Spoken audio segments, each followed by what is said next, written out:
Hej og velkommen að skjáðum sem yndislega miðvikudegi. Welcome to the screen on this wonderful Wednesday. And we are gonna keep on reading from the First Corinthians today I'm gonna read chapter 8 and 9. So it's a little bit of a reading. Ég ætla alltaf að lesa frá fyrsta Korinthubréfi 8. og 9. kafla í dag og með það vera ykkur til blessunar, and may this be a blessing for you. And now we are going to start this with a little prayer. Ég og Drottinn minn bara biðja heilurandi að þú blessi varir okkur Sigga og gefi þeim sem eru heima frið í huga sinn og hjarta sitt, Drottinn minn. Og já, bara blessur okkur öll í Jesú heilaga nafni. Amen.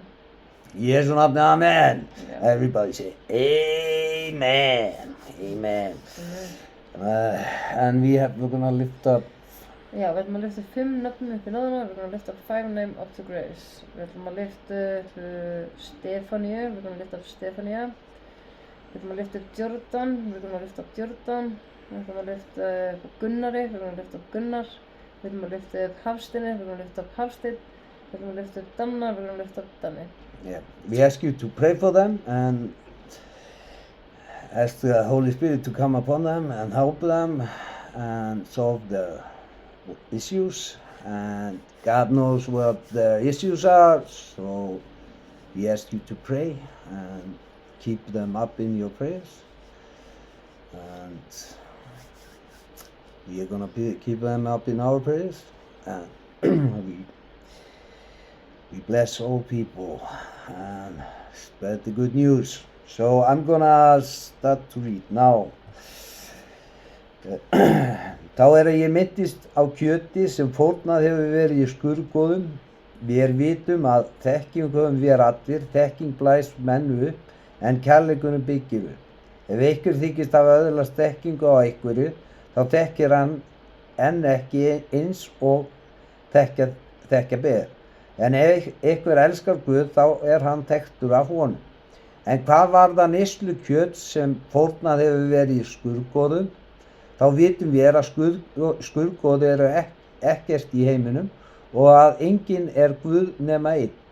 Því að enda þótt til séu svo nefndir guðir, hvort heldur á himni eða jörðu, enda eru margir guðir og margir herrar. Þá höfum við ekki nema einn Guð, föðurinn sem allir hlutir eru frá og líf vort stefnir til, og einn Drottinn Jesú Krist sem allir hlutir eru til orðnir fyrir og við fyrir hann. En ekki hafa allir þessa þekkingu af gömlum vana, eta nokkru kjötið allt til þess sem fórnarkjöt, og þá sorgar samviska þeirra sem óstyrk. En matur mun ekki gjöra oss þóknanlega Guði, hvorki missum við neins þótt við étum það ekki, né ávinnum við neitt þótt við étum, en gæti þess að þetta frelsiða verði ekki hinum óstyrku að falli. Því sjá einhver þig sem hefur þekkingu á þessu sitja til borðs í góða hofi, mundi það ekki stæla samvisku þess sem óstyrkur til að neita fórnargjöf. Hinn óstyrki glatast þá vegna þekkingar þinnar, bróðirinn sem Kristur dó fyrir, þegar þér þannig syngið gegn bræðrunum og sæðrið óstyrka samvisku þeirra. Þá synga þér á móti Kristi. Þess vegna mun ég, ef matur verður bróður mínum að falli til falls aldur og ævi, ekki kjöt neita til þess að ég verði bróður mínum ekki til falls. Ég ekki frjáls? Ég ekki postuli? Hef ég ekki séð Jesú Drottinn vor? Ekki verk mitt sem ég hef unnið fyrir Drottinn? Þótt ég væri postuli fyrir aðra, þá ég það fyrir yður. Þér eru staðfestir Drottinn á postuladómi mínum. Þetta vörn mín gagnvart þeim sem dæma mig. Höfum við ekki rétt til að eta eða drekka, höfum við ekki rétt til að ferðast með kristna eiginkonu, alveg eins og hinir postularnir og bræður drottins Kefas? Eða erum við Barabbas þeir einu sem eru ekki undanþegnir því að vinna? Hver tekst nokkur tíma herþjónustu á hendur á sjálfsins mála? Hver plantar vingar og neytir ekki ávastar hans? Hverji gætir hjarðar og neytar ekki af mjólk hjarðarinnar? Tala ég þetta á mannlegan hátt eða segir ekki einnig lögmálið það? Ritað er í lögmáli Móse: þú skalt ekki múlbinda uxann hann þreskir. Hvort lætur Guð sér annt uxann, eða segir hann það ekki að öllu leyti vor vegna? Jú, vor vegna stendur skrifað að sá sem plægir og sá sem þreskir eigi að gjöra það með von hlutdeild í uppskrifinni. Ef þér nú hafið sáð hjá yður því sem andlegt er það þá of mikið að vér uppskerum hjá yður það sem líkamlegt er. Ef aðrir hafa þennan rétt hjá yður, höfum við hann þá ekki miklu fremur. En við höfum ekki hagnýtt oss þennan rétt, heldur sættum oss við allt til þess að tálma ekki fagnaðarerindum Krist. Vitið þér ekki að þeir sem vinna við helgidóminn lifa því sem kemur úr helgidómnum, og þeir sem starfa við altarið taka hlut með altarinu. Þannig hefur Drottinn einnig fyrirskipað að þeir sem predika fagnaðarerindi skulu lifa af fagnaðarerindum. En ég hef ekki hagnýtt mér neitt af þessu, og ég skrifa þetta ekki heldur til þess að svo verði við mig gjör. Mér væri betra að deyja, enginn skal ónýta það sem ég hrósa mér af. Þótt ég boða fagnaðarerindi, þá er það mér ekki neitt hrósunarefni, því að skyldukvöð hvílir á mér. Já, ég veit mér ef ég boðaði ekki fagnaðarerindið, þegar ég gjöri þetta af frjálsum vilja, þá fæ ég laun, en gjöri ég það túlknuður, þá hefur mér verið trúa fyrir ráðsmennsku. Hver er þá laun mín að boða fagnaðarerindi á endurgjalds og hagnýtt mér ekki það sem ég á rétt á? Þótt ég sé öllu óhæður, hef ég gjört sjálfa mig að þræla allra til þess að ávinna sem flesta. Ég hef verið gyðingum sem gyðingur til þess að ávinna gyðinga, þeim sem eru undir lögmálinu hef ég verið eins og sá sem eru undir lögmálinu, enda þótt ég sjálfur sé ekki undir lögmálinu, til þess að ávinna þá sem eru undir lögmálinu. Hinu lögmállausu hef ég verið sem lögmálslaus, þótt ég sé ekki laus við lögmál Guðs, heldur bundinn lögmáli Krist til þess að ávinna hinu lögmálslausu. Hinu óstyrku hef ég verið óstyrku til þess að ávinna hinu óstyrku. Ég hef verið öllum allt til þess að ég geti að minnstakosti frelsað nokkra. Ég gjöri allt vegna fagnaðarerindis til þess að ég fái hlutdeild með því. Vitið þér ekki að þeir sem keppa að íþróttavelli hlaupa sönnu allir en einn fær sigurlaunin, hlaupið þannig að þér hljótið þau. Sér hver sem tekur þátt í kappleikjum neita sér allt. Þeir sem keppa gjöra það til þess að hljóta forgengilegan sigursveig, en vér ófyrirgefanlegan. Þess vegna hleyp ég ekki stefnulaus. Ég berst eins og hnefaleikamaður sem engin vindögg slær. Ég leik líka mér hart og gjöri hann að þræl mínum til þess að ég, sem hefur predikað fyrir öðrum, skuli ekki sjálfur vera gjörður rækur. Í Jesú nafni, amen. And now you're gonna play this in English. Yeah. 1 Corinthians chapter 8. Now about food sacrificed to idols. We know that we all possess knowledge. But knowledge puffs up, while love builds up. Those who think they know something do not yet know as they ought to know, but whoever loves God is known by God. Okay. So then, about eating food sacrificed to idols, we know that an idol is nothing at all in the world, and that there is no God but one. For even if there are so-called gods, whether in heaven or on earth, as indeed there are many gods and many lords, yet for us there is but one God, the Father, from whom all things came and for whom we live, and there is but one Lord, Jesus Christ, through whom all things came and through whom we live. But not everyone possesses this knowledge. Some people are still so accustomed to idols that when they eat sacrificial food, they think of it as having been sacrificed to a god, and since their conscience is weak, it is defiled. But food does not bring us near to God. We are no worse if we do not eat, and no better if we do. Be careful, however, that the exercise of your rights does not become a stumbling block to the weak. For if someone with a weak conscience sees you, with all your knowledge, eating in an idol's temple, won't that person be emboldened to eat what is sacrificed to idols? So this weak brother or sister for whom Christ died is destroyed by your knowledge. When you sin against them in this way and wound their weak conscience, you sin against Christ. Therefore, if what I eat causes my brother or sister to fall into sin, I will never eat meat again, so that I will not cause them to fall. 1 Corinthians chapter 9. Am I not free? Am I not an apostle? Have I not seen Jesus our Lord? Are you not the result of my work in the Lord?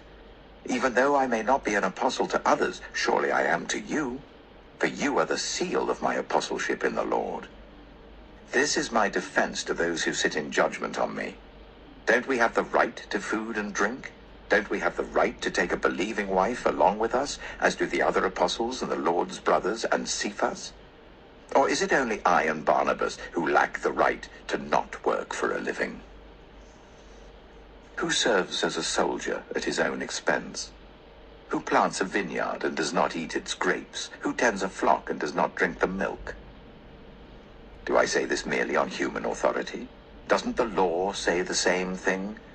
For it is written in the law of Moses, do not muzzle an ox while it is treading out the grain.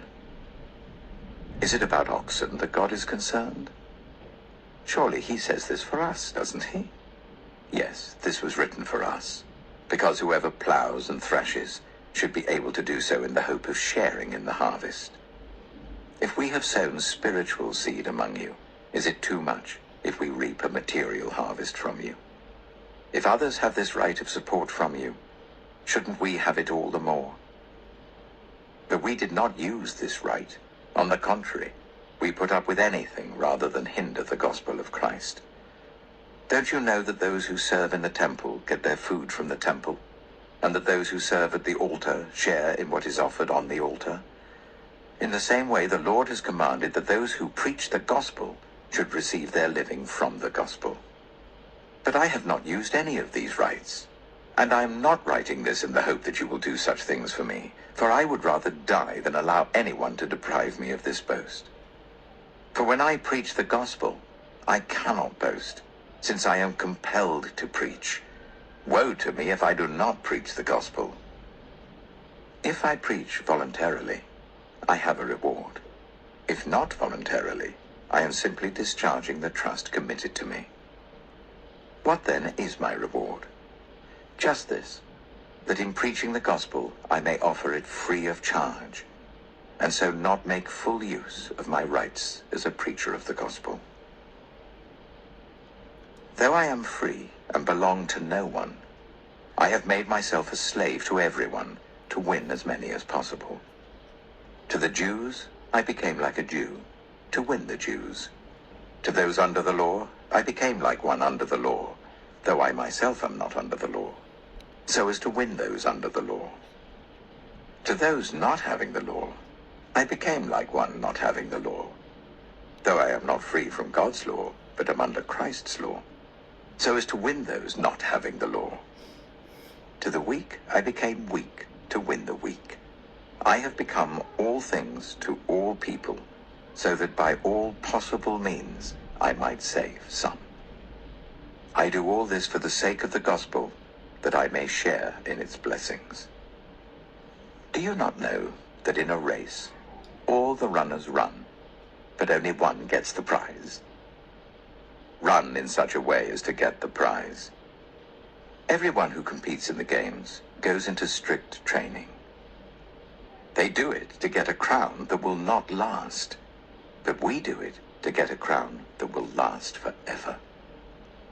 Therefore I do not run like someone running aimlessly. I do not fight like a boxer beating the air. No, I strike a blow to my body and make it my slave, so that after I have preached to others, I myself will not be disqualified for the prize. Í Jesú nafni, amen. Jesus' name, amen. Í Jesu nafni, amen. And everybody say, amen. Amen. And it's like Paul was saying it that he could get a salary for preaching the gospel, but he was doing it with his free will, and his reward is from the Spirit that he gets for his free will of preaching the gospel. Like we are doing is just in our free will with God, preaching the gospel.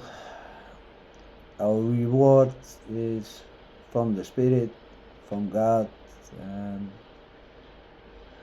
there's nothing that can be more regarding and more pleasure than doing this, doing the right things. Það eins og Páll var að segja í þessu að hann var að fara út með Guðspjallið og predika það út allt, og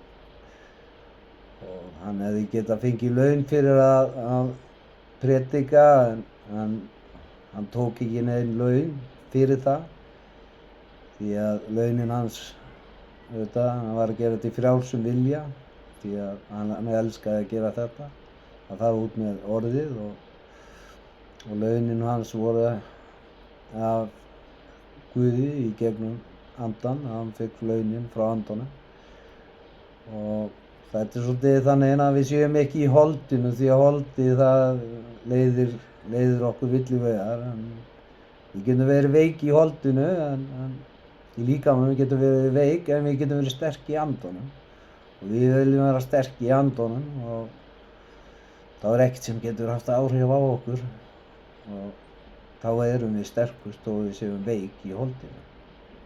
Þetta svo mikið lykill þarna í. It's like the gospel is teaching us, it's like we can be weak in our body, but we can be strong in the spirit, and when we are strong in the spirit, then nothing can hurt us. It's like nothing can affect us because we are strong in the spirit, and when we are strong in the spirit with God, then we just feel the love from God, and that's the best feeling in the world. So it doesn't matter if we are sick or whatever, but our body is sick, but the spirit can be strong. And may these words bless you from the scriptures, what we were talking here today. Og með þessi orð sem við vorum að lesa hér í dag, með þau bless ykkur og fylgja ykkur inn í daginn á þessum yndislega miðvikudegi, on this wonderful Wednesday. May this be a blessing for this, what we were reading. And now we're going to end this with the prayer that Jesus taught us. Yeah. Faðir vor, þú sem ert að vinnum, helgist þitt nafn, tilkomin þitt ríki, verði þinn vilji, svo jörðu sem á himnum. Gef oss í dag vort dagleg brauð, og fyrirgef oss våra skuldir og voru skuldunautum. Haltu oss frá freistni, heldur frelsa oss frá illu, því að þitt er ríkið, mátturinn og dýrðin að eilífu. Amen. Amen. Amen. And we're going to see you tomorrow. And have a wonderful day, and God bless you. In Jesus' name, amen. Amen. We love you here in Iceland. Bye bye. Let's go to Christian. Bye bye.